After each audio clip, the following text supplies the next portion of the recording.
Krishna Krishna, Hare Hare, Hare Rama, Hare Rama. Om Jnana-timirandasya Jnananjana-shlakaya Chakshurunmritam Jena Tasmai Shri Gurave Namah. Hare Krishna, dear devotees, welcome to our ISKCONBURLA official YouTube channel. Today I am going to discuss last instruction of nectar of instruction, that is 11, number 11. Krishna Sotyai Pranaya Vasati Priyasibhyo api Radha Kundam Chasya Munivir Avita Tadrik Eva Vedai Jat Preshtai api alam Sulabham Kim Punar Bhakti Bhajam Tat Premadam Sakradapi Sara Snatu Avi Skaroti. That means, of the many objects of favored delight and of all the lovable damsels of Brajabhumi, Srimati Radharani is certainly the most treasured object of Krishna's love. And in every respect, a divine Kunda is described by great sages as similarly dear to him. Undoubtedly, Radha Kunda is very rarely attained even by the great devotees. Therefore, it is even more difficult for ordinary devotees to attain. If one simply baths once within those holy waters, one's pure love of Krishna is fully aroused. Why is Radhakunda so exalted?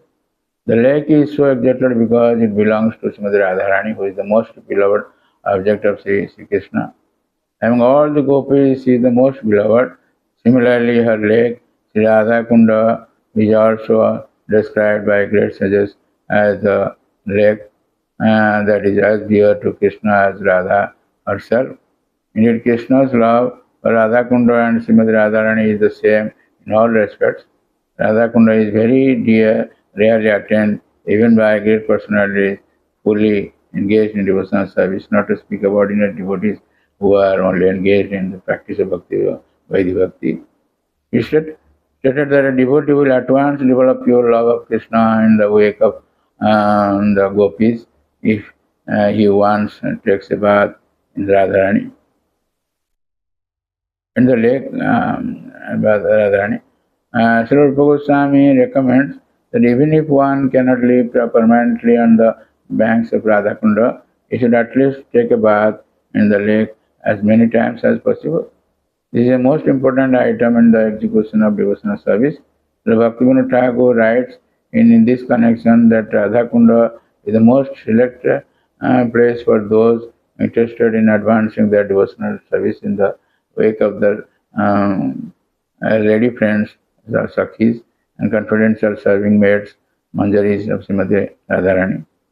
Living entities who are eager to return home to the transcendental kingdom of God, Golok Vrindavan, by means of attaining their spiritual bodies, Siddhadeva, should live at Radhakunda, take shelter of the confidential serving maids of Sri Radhara, and under their direction engage constantly in her service.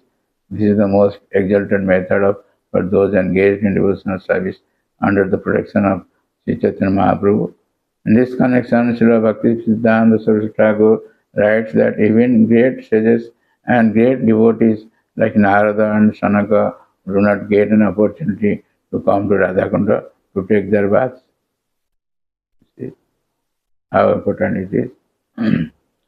What then to speak of ordinary devotees? If by great fortune one gets an opportunity to come to Radhakunda and bath even once, he can develop his transcendental love for Krishna, exactly as the gopis did.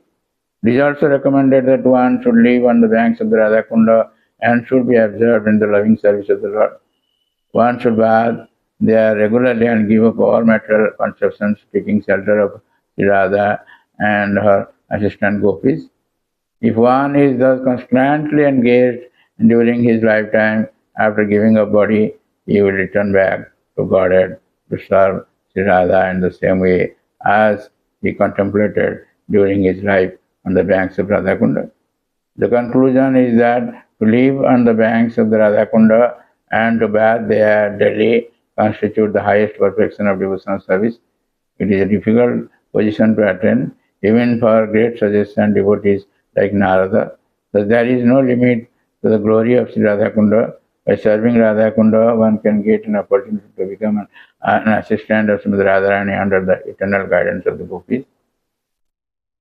So, this is the last instruction of Rupa Goswami, Bhaktivedanta Samrita. Sri Rupa Goswami has written so many books, and Mahaprabhu taught him in this the Daslasmedha Ghat of Kashi or Varanasi for 10 days. And Rupa Goswami has written so many books. So among them, this we have already discussed about that Upadesamrita, I mean this nectar of instructions of Rupa Goswami. Then there is a most important book called Bhakti Rasamrita Sindhu. This is an ocean of Bhakti Rasa. But we have a plan to discuss this Bhakti Rasamrita Sindhu. Prabhupada Maharaj has written Bhakti Rasamrita Sindhu, Nectar of Devotion, but he has not quoted the original text.